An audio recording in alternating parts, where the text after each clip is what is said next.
O Senhor esteja convosco. Proclamação do Evangelho de Jesus Cristo, segundo Lucas. Aconteceu que num dia de sábado, Jesus foi comer na casa de um dos chefes dos fariseus, e eles o observavam. Jesus notou como os convidados escolhiam os primeiros lugares. Então contou-lhes uma parábola.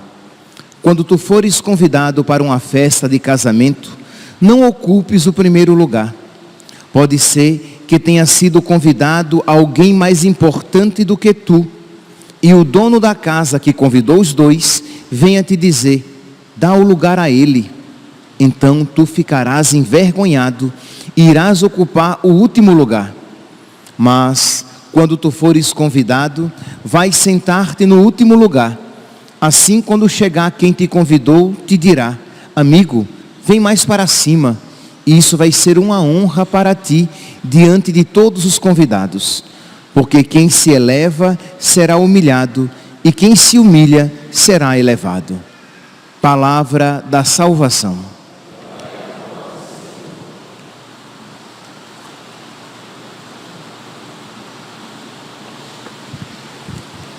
Caríssimos irmãos e irmãs, nós estamos celebrando hoje, neste sábado, a memória de São Carlos Borromeu, bispo. E o Evangelho nos dá a ocasião de refletir, de nos debruçarmos sobre o tema da humildade.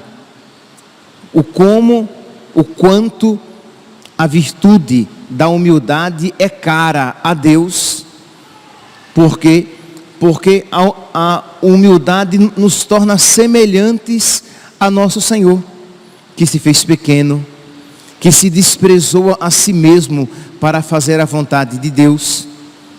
E em todos os santos, de uma maneira particularíssima na Virgem Maria, nós iremos encontrar a virtude da humildade. Então, se queremos agradar a Deus, e se queremos crescer na virtude, na santidade, na amizade com nosso Senhor, na nossa semelhança a nosso Senhor, precisamos crescer na humildade. Por quê?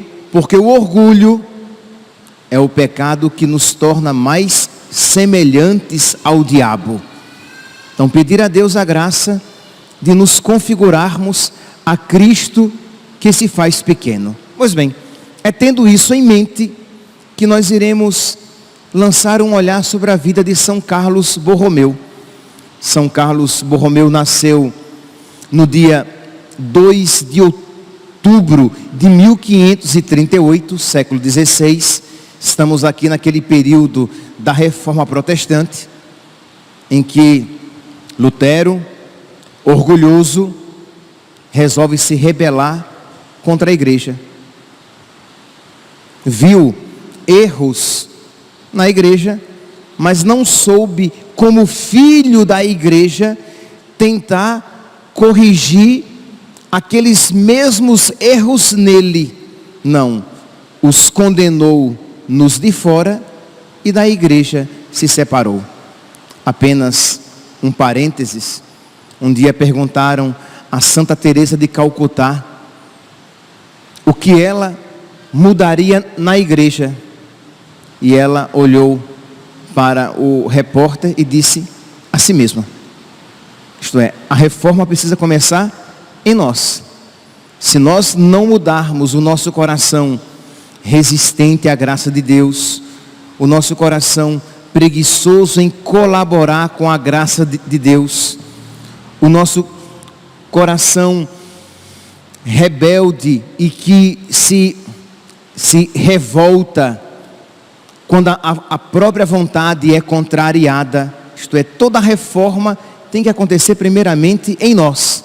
Pois bem, Então, nós estamos aqui naquele século XVI, de grande confusão na igreja, de grande divisão, e nasce este menino, que será um grande homem na igreja, de uma família riquíssima, uma família milionária, muito provavelmente a família mais rica da Europa.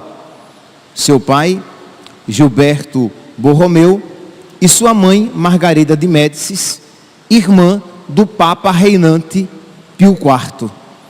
Então, uma família muito importante. E, louvado seja Deus, né? O incrível é que a família de Carlos Borromeu era uma família piedosa. O seu pai e a sua mãe eram piedosos num período de grande crise na igreja, em que os padres, na sua grande parte, muitos padres tinham vida dupla, tripla, quádrupla, uma vida totalmente errada, ajuntados, adiodados, amaziados e o que vocês puderem imaginar. E não só padres, bispos, vivendo, tendo uma vida totalmente errada. Então é claro que isso era escândalo para os fiéis, os nobres numa vida perdida, e esses riquíssimos, milionários, eram devotos e procuravam ser obedientes à vontade de Deus.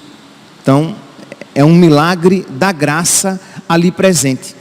São Carlos Borromeu era o segundo filho, e ele queria consagrar a sua vida a Deus, e os seus pais não se opuseram. Tá bom, o primeiro iria tomar conta dos bens da família, dos muitos bens da família, e o segundo queria se entregar à vida consagrada, se sentia chamado a isso. O seu tio, Papa, o fez diácono, e ele foi para Roma estudar. Ele queria se dedicar à vida religiosa, mas disseram: olha, você tem tantos dons, e a igreja está num período tão difícil, que você fará muito bem à igreja sendo padre, se dedicando à pregação, ao ensino. E ele então vai se dedicar a esta vida, mas era ainda diácono. O seu irmão morre, e aí ele deveria administrar os bens da família, os muitos bens da família. E ele disse: esse fardo eu não quero sobre mim.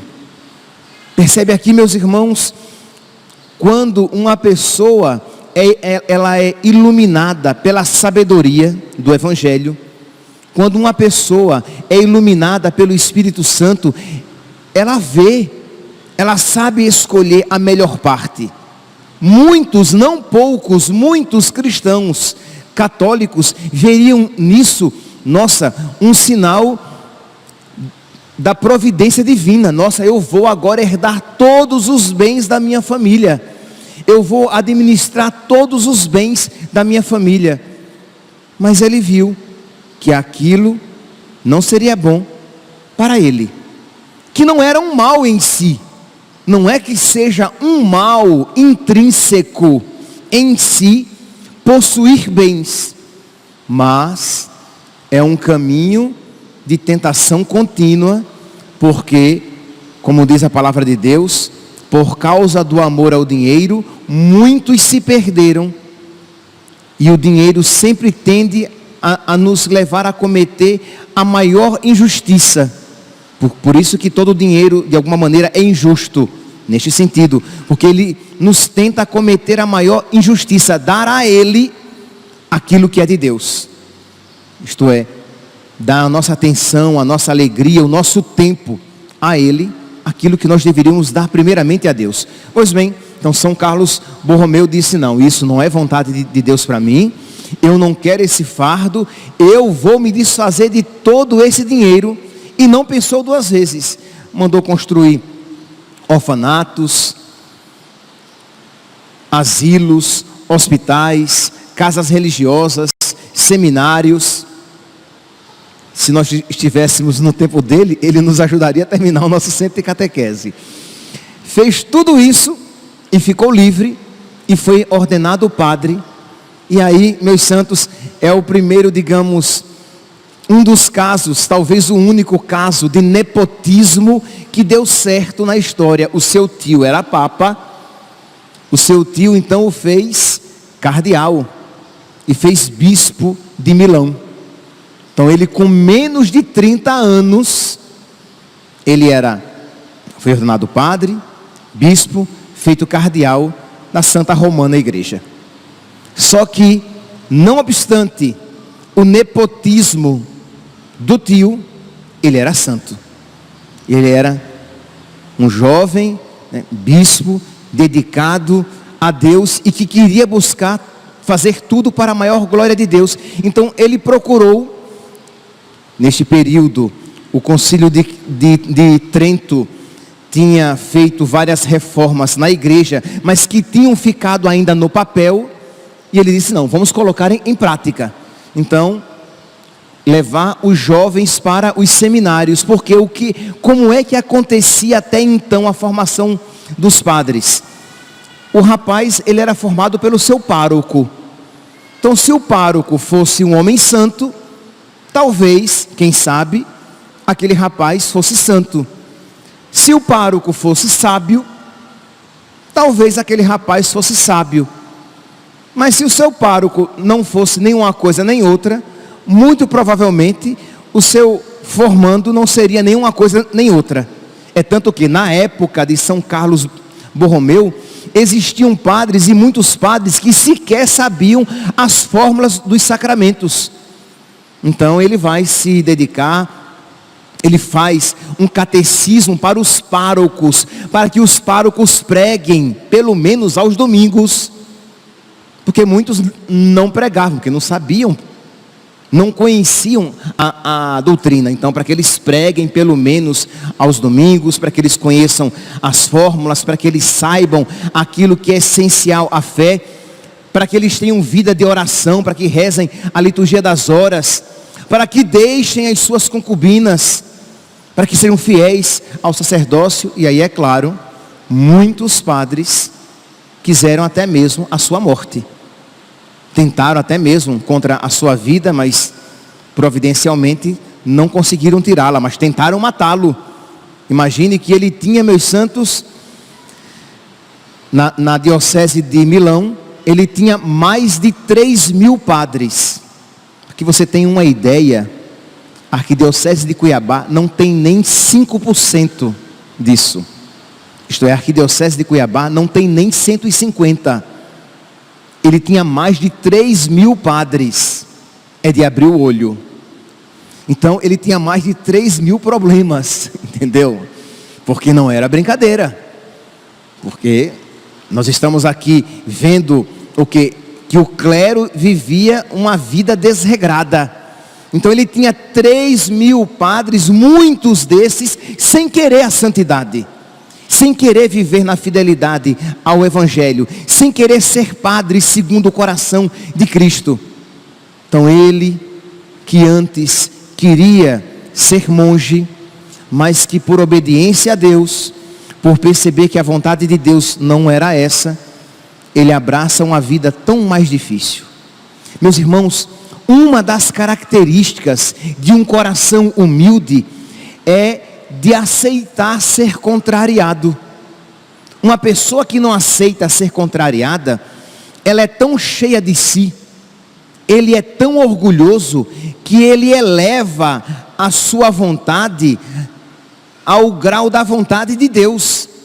Isto é, eu quero isso, e porque eu quero isso, eu vou fazer isso, e eu não aceito que nada diferente disso aconteça. E nós precisamos ser humildes e dizer: Senhor, seja feita a vossa vontade na terra, como ela é feita no céu. Isto é, aceitar, e aceitar com amor. Não aceitar de uma maneira assim, já que não tem jeito, eu aceito. Não, de abraçar a vontade de Deus e dizer: Senhor, é assim que tu queres? Ou foi assim que tu manifestaste a tua permissão, tá bom, Senhor, eu beijo a tua vontade. Quando vieram prender Jesus, que foi que Jesus falou: ninguém tira a minha vida, eu a dou livremente. Isto é, ele aceita a vontade do Pai, e ele beija a vontade do Pai. Quando Deus olhou para a Virgem Maria, com que foi que ele se encantou? Com a humildade dela. Ele olhou para a humildade da sua serva. Isto é, quando nós nos colocamos no nosso lugar de criaturas e dizemos: Senhor, eu posso até querer coisas boas, mas nem sempre eu quero as coisas certas. Que São Carlos Borromeu queria ser monge. Isso era bom? Era. Mas isso era a coisa certa para ele? Não. Então, aceitar que Deus mude os nossos planos, aceitar que Deus mexa na nossa vida, e isso só será possível, nós só virtuosamente aceitaremos que Deus mexa na nossa vida, que Deus seja o nosso Senhor, que Deus mude os nossos planos. Nós só seremos dóceis para essas grandes mudanças se nós nos exercitarmos nas pequenas mudanças. Quando as coisas não saem como nós esperamos, você fez uma programação para o seu dia, e o dia saiu tão diferente do que você programava, e aí você tende a ficar enraivecido, bruto, grosso, antipática. Por quê? Porque as coisas não saíram como você esperava. Orgulhoso, orgulhosa. Você não é humilde para dizer: Senhor, tu pelo menos permitiste que as coisas saíssem de uma maneira tão diferente. Ora, se tudo concorre para o bem dos que amam a Deus, se eu amar a Deus, eu irei viver com virtude esta contrariedade, e isso fará com que eu cresça na humildade, no amor, na docilidade à vontade de Deus.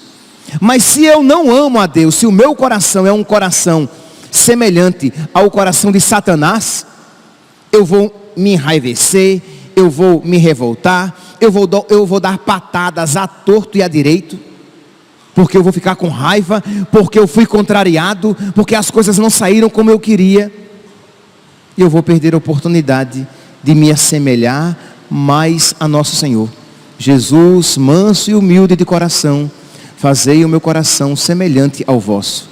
O Evangelho diz: os que se humilham serão exaltados. Se eu, então, numa situação dessa, em que os meus planos não acontecem conforme o planejado, e eu digo: Senhor, eu aceito a tua vontade, Deus me eleva a si, Deus me cumula de graças, porque Deus se sente livre para conceder graças abundantes ao humilde, porque Ele não vai se orgulhar, Ele não vai se ufanar, Ele não vai se inchar.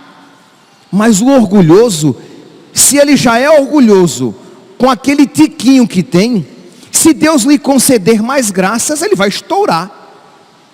Como se diz em nordestinês, ele vai pocar pelas costas. Pocar é estourar. Ele vai estourar de tão inchado, de tão cheio de si mesmo, de tão cheia de si mesma. Mas se ele é humilde, ele tem o couro grosso, ele vai esticar, mas não vai estourar. Ele pode receber as graças de Deus, porque ele sabe quem é, ela sabe quem é. Então nós precisamos pedir a Deus que nos conceda esta graça, e eu peço que Deus me conceda esta graça, e eu nela já vou me exercitando, e um dos caminhos é o quê?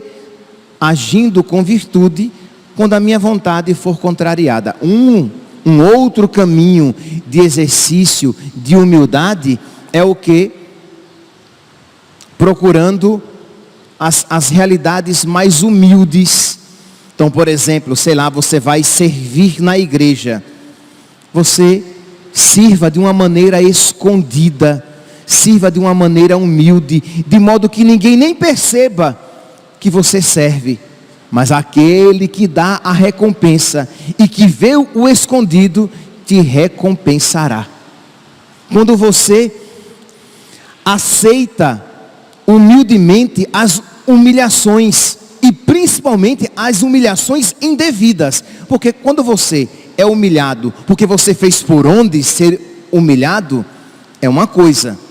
Mas quando você é humilhado e não merecia aquela humilhação, quando você é desmerecido, quando você merecia, humanamente falando, ter algum reconhecimento, e você diz: Jesus, o Senhor foi humilhado, e o Senhor foi desmerecido, e o Senhor não buscou reconhecimento dos homens, mas apenas fazer a vontade do Pai.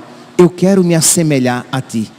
Então isso faz com que você se torne cada vez mais apto para receber cada vez maiores graças. E era o caso aqui de São Carlos Borromeu, um homem piedoso, humilde, que não obstante a sua cultura, a sua inteligência e a sua riqueza, ele se colocava diante de Deus como uma criança.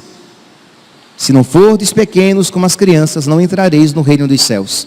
Então ele era sobrinho do Papa, ele tinha muitas riquezas, ele era muito inteligente, mas ele queria viver escondido no mosteiro. Mas quando Deus disse, por meio dos seus superiores, do seu diretor espiritual, que aquela não era a vontade de Deus para ele, ele imediatamente se desvencilhou daquele sonho e abraçou a vontade de Deus. E entrou nesse caminho tão difícil, e que de alguma maneira dificultava a sua vida de oração, porque vocês podem imaginar, tomar conta de uma diocese com mais de 3.000 padres, com mais de 200 casas religiosas, com mais de 700 paróquias. Nós não temos nem 30, quer dizer, 31, desculpe, nós temos, Cuiabá tem 31 paróquias, mas nós não temos nem 5%, que seriam 35 paróquias. Isto é, nós somos pequenininhos, e eu estou fazendo aqui a comparação com Cuiabá, para que vocês tenham a ideia da grandeza da sua diocese, e de um clero, e de um povo, de uma nobreza, tão avessa à santidade, mas ele abraçou a vontade de Deus, porque aquela era a vontade de Deus, não porque ela era mais fácil, não porque ela era mais gozosa, mas porque ela é a vontade de Deus. Eu vim não para fazer a minha vontade, mas a vontade daquele que me enviou. Isso disse Jesus, e isso, com essas atitudes, dizia São Carlos Borromeu. E isso precisamos dizer nós, se quisermos nos salvar, não apenas se quisermos ser santos, mas se nós quisermos nos salvar, nós precisamos pedir a Deus e nos esforçar, colaborar com a graça que Deus nos dará. Precisamos nos esforçar para fazer a vontade de Deus, porque é a vontade de Deus. Obedecer os mandamentos de Deus, porque Deus, que sabe o que é o melhor para mim, me deu a mim aqueles mandamentos, nos deu a nós aqueles mandamentos. Então é assim que tu queres, é assim que eu quero também. Então São Carlos Borromeu se entrega a essa vida, né? Abraça essa vida, porque ele quer fazer a vontade de Deus. Ele é humilde, ele não se apega à sua vontade, mas à vontade de nosso Senhor. Pois bem, então em meio, aqui estou resumindo, que embora ele não tenha tido uma vida longa, tá? Ele morreu com 46 anos, ele morreu mais novo do que eu, já tenho 47, ele foi feito bispo cardeal com menos de 30, mas morreu com 46. Nesse ínterim, a Europa, ela é tomada pela peste negra, uma doença terrível, em que os gânglios linfáticos, eles incham, então as axilas, pescoço, virilha, muitas dores no corpo, febre, vômito, diarreia com pus e sangue. Uma peste terrível, tão terrível que todo mundo fugiu de Milão. Os dirigentes, prefeitos e magistrados, todos fugiram, porque ninguém queria morrer. E Carlos Borromeu, que estava fora de Milão, quando soube que a peste tinha chegado a Milão, ele volta para Milão e para chamar os seus padres, que na sua grande maioria tinham fugido, porque queriam salvar-se a si mesmos. E ele dizia: não queiram uma vida longa e uma morte má. Isto é, para viver mais, você vai morrer mal. Para viver mais neste mundo, você vai comprometer a salvação eterna na sua alma. Com outras palavras, para viver mais e melhor neste mundo, você vai para o inferno. Não é um bom negócio. Para viver mais e melhor neste mundo, vamos exagerar, 100 anos, né? Meus santos, eu não quero ser deprimente não, mas nem 50% daqui vai chegar aos 100, tá? E eu não preciso ser profeta para dizer isso.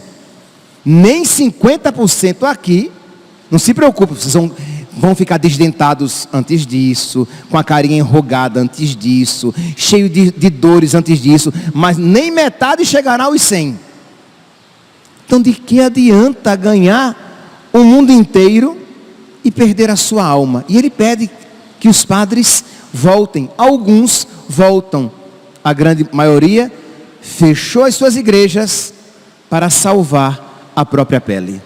Pois bem, ele volta para a cidade, não apenas para dar o pão espiritual, não apenas para dar os sacramentos, mas até mesmo para administrar a cidade, já que os dirigentes, se os padres deram no pé, quanto mais os dirigentes. Então, a cidade estava entregue às traças, e ele também foi administrar a cidade para que o mínimo fosse concedido àquele povo. E só aqui para adiantar, ele não morreu de peste, mas ele morreu 2 anos depois. Isto é, a peste, ele quando tinha 44 anos, a peste cessou, mas ele estava tão cansado, né, tanto pelas suas penitências como pelos seus trabalhos, que 2 anos depois, por exaurimento físico, ele morre. Mas ele morre repetindo esta frase: estou feliz por ter servido a Cristo e ter dado a Ele toda a minha vida. Meus irmãos, todos nós, cada um no seu estado de vida, precisa repetir esta frase: estou feliz por ter servido a Cristo e ter dado a Ele toda a minha vida. O sacerdote, como sacerdote que serviu a Cristo e deu a Ele a sua vida. O casado, que na sua vida matrimonial serviu a Cristo e deu a sua vida a Ele. O solteiro, que na sua vida de solteiro serviu a Cristo e deu a Ele toda a sua vida, porque é condição de nosso Senhor: quem quiser me seguir, renuncie a si mesmo, tome sua cruz e me siga. Peçamos, meus irmãos, peçamos a Nossa Senhora, Virgem humilíssima, peçamos aos santos de nossa devoção, porque só são santos porque viveram a humildade, o desapego de si mesmos, o desapego da sua própria vontade. Peçamos por intercessão de São Carlos Borromeu, que nós também vejamos, tenhamos esta sabedoria e queiramos a Deus entregar a nossa vida, e configurando-nos a Cristo humilde, alcancemos também o caminho da salvação. Louvado seja nosso Senhor Jesus Cristo, para sempre seja louvado.